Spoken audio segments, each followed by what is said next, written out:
Olá, querido irmão, graça e paz, tudo bem? Espero que todos estejam bem. Estamos aqui reunidos para mais uma celebração ao nosso Deus. Coloque aí o seu pedido de oração, o seu agradecimento, o seu motivo de oração. Compartilhe também esse link com seus amigos e familiares. Nós estamos ao vivo no YouTube e no Facebook. Então, compartilhe aí com o máximo de pessoas que você conhecer, põe na sua lista de contatos para que nós possamos alcançar cada vez mais pessoas. Tá bom? Não esqueça de colocar aí o seu motivo de oração também. Nós vamos orar nesse momento, em seguida nós vamos louvar ao Senhor. Deus, nós te glorificamos, Pai, te agradecemos por mais um dia na tua presença, te agradecemos por tudo que o Senhor tem nos dado, por tudo que o Senhor tem feito em nós e através de nós. Muito obrigado, Deus, porque mesmo não merecendo, o Senhor cuida de cada detalhe das nossas vidas, de tudo que precisamos. Nós te damos graças por isso, Deus.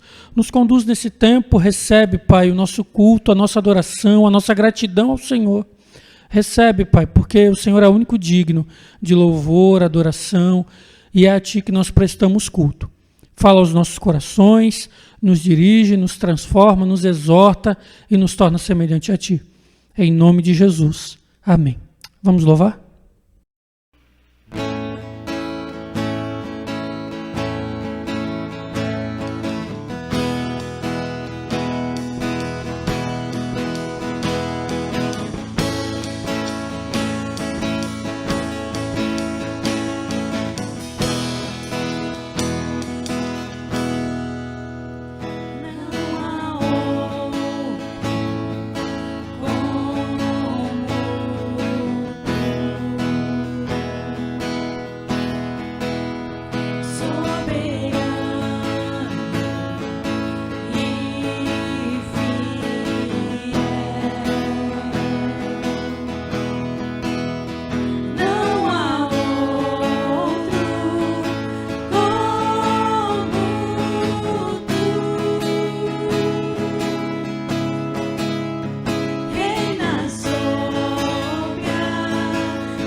Olá, queridos irmãos, estamos aqui mais uma vez para estudarmos a palavra do Senhor, que possamos aproveitar bem esse tempo. Estamos já no finalzinho do nosso estudo a respeito do Sermão do Monte.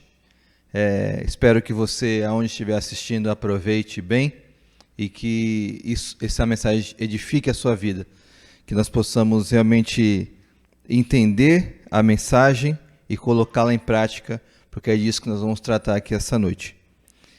Mateus capítulo 7, versículos 24 a 27, que diz assim: Portanto, quem ouve estas minhas palavras e as pratica, é como um homem prudente que construiu sua casa sobre a rocha.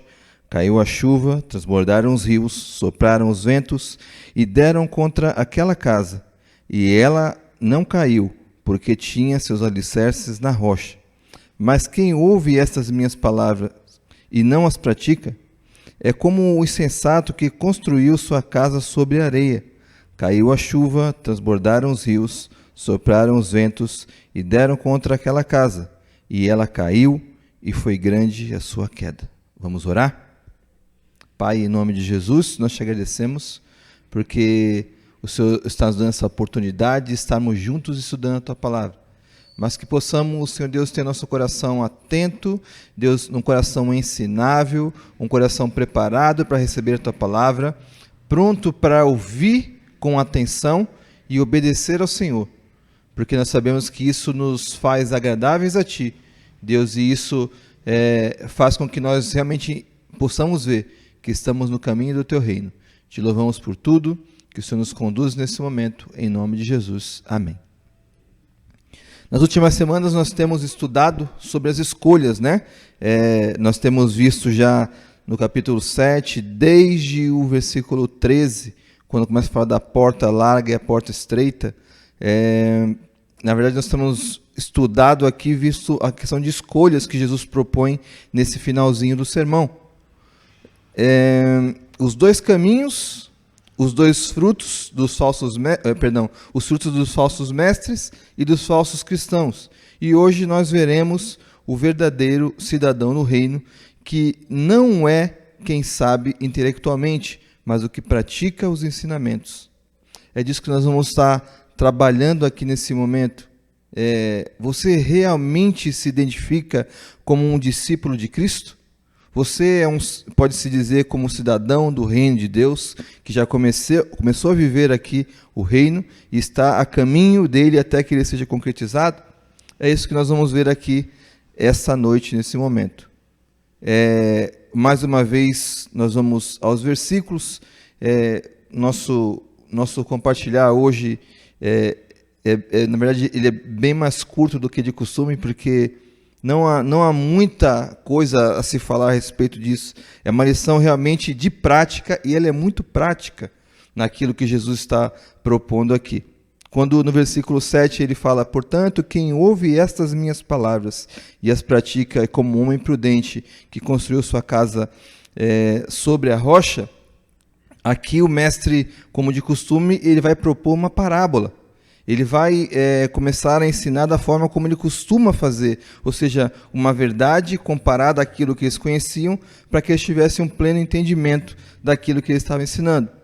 Quais seriam estas minhas palavras que Jesus está dizendo aqui, que eles deveriam praticar? Na verdade, fica até bem claro para nós que se trata do sermão, ou seja, desde o capítulo 5 até esse momento aqui, que nós estamos no capítulo 7, Jesus está falando que todas essas palavras aqui são as palavras que eles deveriam ter ouvido e colocar em prática, porque elas determinam quem pode viver no reino de Deus. Mateus ele traz alguns contrastes nesses últimos textos que nós estamos trabalhando aqui. E, por exemplo, você pode ver no versículo 21 do capítulo 27, quando ele fala assim: nem todo aquele que me diz Senhor, Senhor, entrará no reino dos céus, mas aquele que faz a vontade do meu Pai que está nos céus. Então você vê o contraste aqui entre aquele que diz uma coisa e aquele que faz, porque nem todo que diz Senhor, Senhor faz a vontade desse Senhor que está dizendo. Então aqui você já vê um contraste. Enquanto no texto que nós estamos trabalhando hoje, ele vai falar sobre aquele que ouve e pratica. Então sempre há um contraste e uma escolha a se fazer a respeito daquilo que Jesus está ensinando. A parábola usada aqui, ela trata de dois tipos de construtores e como edificariam suas casas. O primeiro é o prudente, que ouve e pratica o que Jesus ensinou. As palavras de Jesus são firmes e verdadeiras como uma grande rocha onde se pode construir uma casa segura, que pode resistir a tudo. E é interessante levar em consideração que construir uma casa na rocha dá trabalho, porque se você for observar o que diz lá em Lucas 6:48, você vai ver que ele vai falar de uma questão onde não fala só da construção da casa. Vamos verificar, para que não haja erro naquilo que nós estamos falando, né? Lucas 6:48. A parte A do versículo diz assim: é como um homem que, ao construir uma casa, cavou o fundo e colocou os alicerces na rocha. Ou seja, não é simplesmente o fato de construir a casa, mas é o fato de o quão segura essa casa vai estar nesse momento aqui que ela está sendo construída, ou seja, que estão sendo preparadas as bases dessa casa.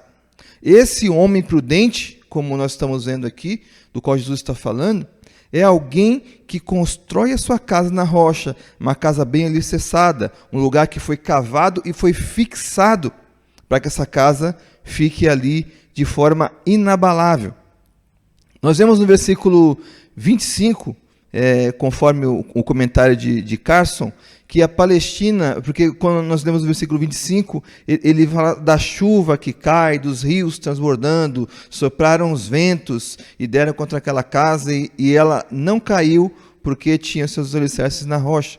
Quando nós vemos aqui, por que na verdade Mateus cita isso? Carson faz um comentário a respeito de como é a configuração da Palestina, quando se trata dessa figura que Jesus está propondo. Na Palestina, em tempos de estiagem, tem as nascentes dos rios secas. No entanto, quando surgem as chuvas torrenciais, as mesmas nascentes se tornam rios volumosos. As tempestades citadas revelariam a qualidade da construção de cada um. Essa tempestade faz referência às tribulações por causa do Evangelho. Dá uma olhadinha em Mateus 13:21, o próprio Jesus está falando a respeito disso. Mateus 13:21 diz assim: todavia, visto que não tem raiz em si mesma, permanece pouco tempo. Quando surge alguma tribulação ou perseguição por causa da palavra, logo abandona. É claro que Jesus está falando de uma outra questão aqui, que é a parábola do semeador. Mas você vê que nesse final, aquilo que Mateus está falando aqui do sermão de Jesus, na verdade, ele pega algumas lições de alguns outros versículos em torno do Evangelho de Mateus. E quando Jesus está falando aqui a respeito dessa questão da casa estar firme quando vem realmente a tempestade, quando os rios vêm contra ela, quando os ventos vêm contra ela, a chuva vem contra ela. O que nós vemos aqui, essa questão, que essa tempestade, ela configura exatamente as dificuldades que alguém encontra no Evangelho quando ele está sendo discípulo de Cristo.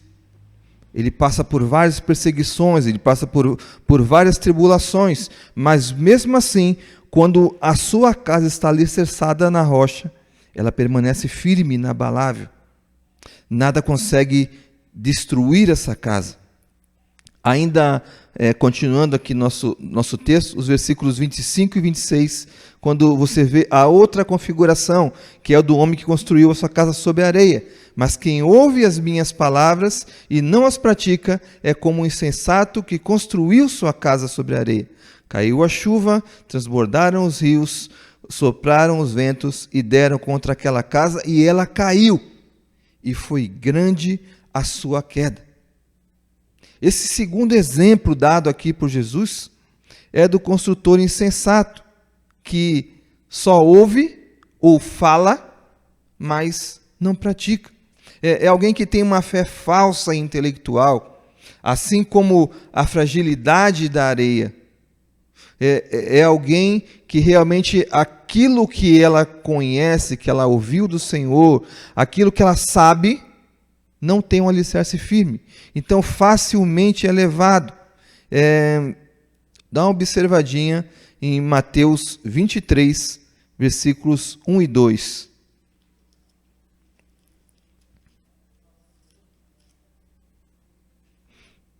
Perdão, 2 e 3. Que diz: os mestres da lei e os fariseus que se assentam na cadeira de Moisés, obedeçam-lhes e façam tudo o que eles dizem, mas não façam o que eles fazem, pois não praticam o que pregam. Olha só que interessante isso. A pessoa que ouve a palavra de Deus, mas não pratica, ela está sendo assemelhada a essa figura desses homens que julgavam dominar a lei, que defendiam a lei, só que na verdade eles falavam uma coisa que não eram capazes de praticar. Eles viviam uma religiosidade falsa, eles viviam uma fé falsa, que configura o estar construído sobre a areia.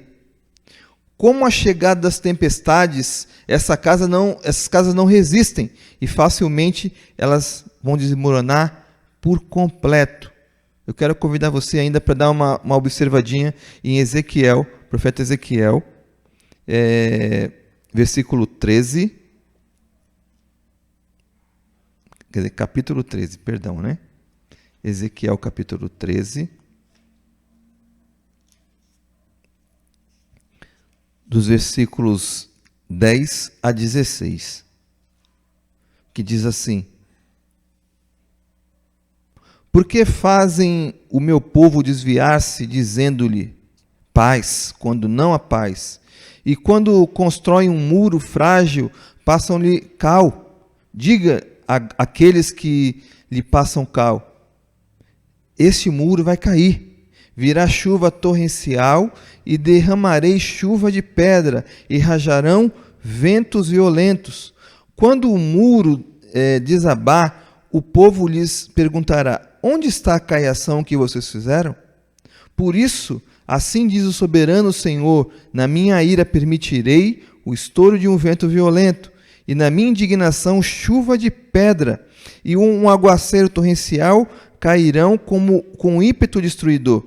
Despedaçarei o muro que vocês caiaram e o arrasarei, para que se desnudem os seus alicerces. Quando ele cair, vocês serão destruídos com ele, e saberão que eu sou o Senhor. Assim esgotarei minha ira contra o muro e contra aqueles que o caiaram.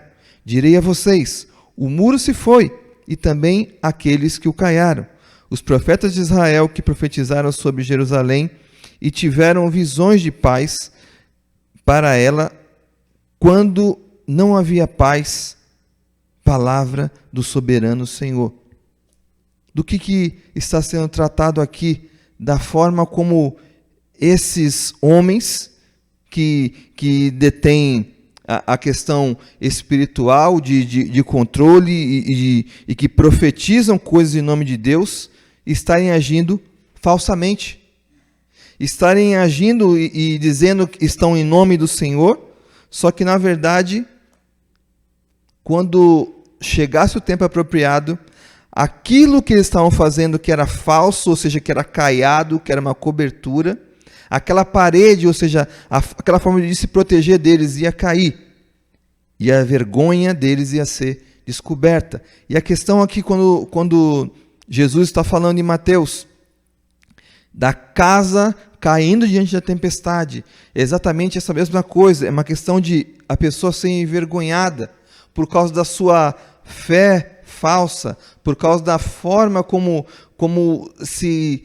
fingia crer em alguma coisa, fazia-se de conta que ouvia alguma coisa, viver um cristianismo que não era verdadeiro, e de repente tudo isso desmoronaria e a vergonha seria vista por todos.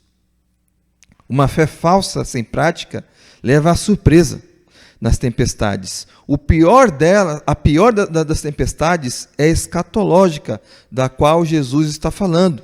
Quando você vê o texto que nós já vimos aqui, de Mateus 7, do 21 até o 23, você vai ver exatamente essa questão da qual nós estamos falando aqui, escatológica. Porque, por exemplo, Jesus fala no versículo 22, muitos me dirão naquele dia, Senhor, Senhor, não profetizamos em teu nome não expulsamos demônios e não realizamos muitos milagres? Então eu lhes direi claramente, não os conheci.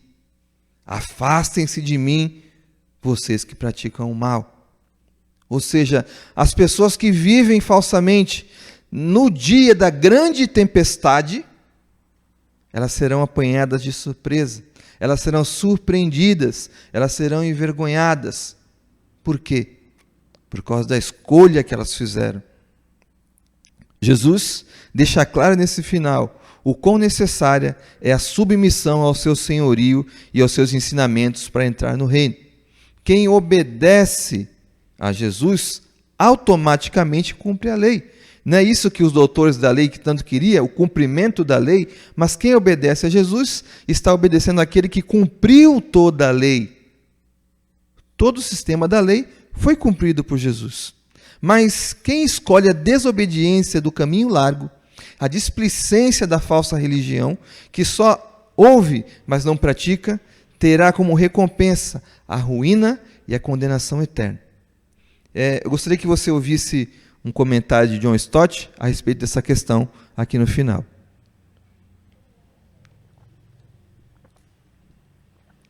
John Stott diz, as casas parecem iguais, essas casas do qual Jesus está falando aqui, né?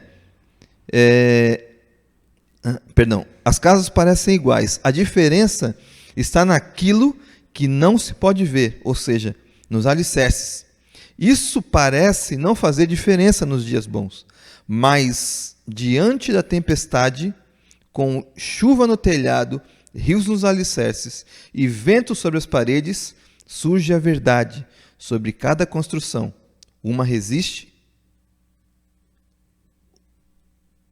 ou tem a ruína irreparável. Uma delas vai resistir e a outra vai ter uma ruína que não se pode mais consertar. Aqueles que fazem a opção por viver a sua vontade, para fazer aquilo que querem fazer, mesmo dizendo que estão ouvindo a palavra do Senhor, que são discípulos do Senhor, eles são esse tipo de construtor que Jesus está dizendo aqui. Como nós concluímos esse nosso estudo dessa noite? Jesus, aproximando-se do fim do sermão, mostra através da parábola dos construtores que o verdadeiro discípulo ouve e pratica o que ouviu. Obediência ao rei garante uma boa construção no seu reino.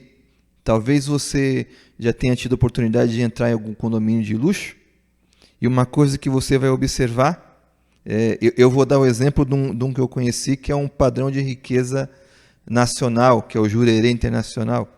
Você chega até um lugar como aquele, onde existem só mansões, e aí quando você chega naquele lugar, você tem alguns lugares que estão vagos e tem algumas plaquinhas. E aí eu perguntei para uma pessoa que estava ali no momento por que era daquelas placas. Aí a pessoa disse para mim, que essas placas indicam que a casa aqui ela deve ser construída conforme este padrão. Não é razoável que o reino é de Deus, sendo o reino de Deus, ele determine qual padrão para construir algo no reino dele? E não é isso que ele está dizendo aqui em todo esse período do Sermão do Monte? Como cada um deveria viver de forma justa, com uma religião sincera, com o amor ao próximo, com a ausência de julgamento vão. Com tudo isso, Jesus estava dizendo a forma como Ele queria que eles estivessem vivendo para que participassem do seu reino. A obediência que Jesus requer não pode ser intelectual como a dos fariseus, e sim no interior, como Ele fala tantas vezes aqui no Sermão do Monte. Porque essa obediência no interior, ela gera aquilo que Jesus pede nesse momento. Pratiquem aquilo que vocês ouvem. A semelhança dessa parábola pode ser vista em pessoas que frequentam uma comunidade de fé, falam o evangeliquez e praticam boas ações. Parecem excelentes construções, mas essa aparência só resiste aos dias bons. Quando surgem as tempestades da vida, podemos ver o alicerce ou o que sobrou dessas pessoas. Muitas vezes você olha para alguns irmãos e até, de uma certa forma, a gente cai na tentação de fazer alguns julgamentos por causa de algumas práticas que as pessoas têm. Mas não cabe a nós ficar procurando fazer algum tipo de julgamento nessa questão pela prática que as pessoas têm cometido. Certamente elas vão prestar contas a Deus pela sua vida. Mas eu devo me preocupar, ficar constantemente preocupado com a vida do meu irmão, na questão de que ele está fazendo alguma coisa que parece... A questão aqui é, esse meu irmão ele tem ouvido a palavra do Senhor e ele tem colocado em prática o que a palavra do Senhor diz? Não o que eu acho que é certo, o que é errado, mas aquilo que a palavra do Senhor ordena que ele faça. Diante disso, nós devemos entender aquilo que Tiago era um daqueles que estavam ali durante esse período do sermão, era um dos discípulos de Jesus. O que ele fala no capítulo 1, versículo 22, sejam praticantes da palavra e não apenas ouvintes, enganando vocês mesmos. Nós devemos ser praticantes, porque quem vive uma vida de aparência está se enganando. Tiago entendeu plenamente aquilo que Jesus estava dizendo. Quem não faz aquilo que diz saber, quem não pratica aquilo que ouviu, está se enganando a si mesmo, não está enganando a outros. Lembre-se, os dois construtores são pessoas que ouvem a mesma palavra. A diferença é que um pratica e outro não. É claro que a maioria das coisas que a palavra nos ordena fazer são coisas difíceis, mas observe que cavar uma rocha para colocar o alicerce de uma casa não é uma tarefa fácil. Porém, o resultado é compensador. Vale a pena você se esforçar, você realmente, mesmo percebendo que você tem dificuldade em alguma coisa que a palavra de Deus diz para você praticar, vale a pena você persistir, mesmo com dificuldade de você praticar isso, porque isso é compensador. Quantas promessas nós ouvimos lá no começo do capítulo 5? Quantas coisas Jesus está dizendo que aqueles que agissem daquela forma receberiam como recompensa. Jesus, como exemplo, ele viveu uma vida muito fácil, sem sofrimentos, sem ter nenhum tipo de trabalho. E por que nós queremos, muitas vezes, viver uma vida displicente e sem obediência àquilo que ele nos manda fazer? As palavras de Jesus são uma base firme para edificar e resistir a todas as tempestades da vida. Hoje, ele te propõe uma escolha: ouvir e praticar, permanecendo inabalável, ou você pode fingir que ouviu, dizer que sabe e ter sucessivas quedas até cair no inferno. É uma escolha que está hoje na sua frente. É uma escolha que Deus tem colocado hoje para que você faça. Você pode simplesmente ser como essa pessoa que ouve e faz de conta que entendeu, faz de conta que vive, ou você pratica e com isso você está mostrando que é um cidadão daqueles que vai viver no reino de Deus. Amém? Que Deus possa continuar falando ao seu coração, que realmente nessa noite nós possamos ser capazes de fazer essa escolha. Possamos, de fato, escolher, ao ouvir a palavra de Deus, ao ler a palavra de Deus, ao conhecer a palavra de Deus, colocar realmente a nossa vida em obediência ao Senhor. É isso que Deus quer de você. Porque se você agir dessa forma, a sua casa vai ser como uma casa que foi edificada na rocha, resistindo a todas as tempestades. Se você preferir a outra opção, aí você vai ver destruição. Embora você esteja se enganando, mas um dia não terá como se enganar mais. Porque quando chegar o destino final, não há mais para quem esconder nada. Cada um receberá a recompensa pelas suas escolhas. Amém? Nós vamos orar nesse momento e apresentar aqui diante do Senhor também alguns pedidos de irmãos por saúde.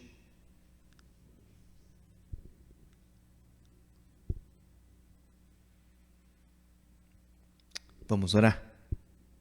Senhor, eu agradeço pela Tua palavra aqui essa noite.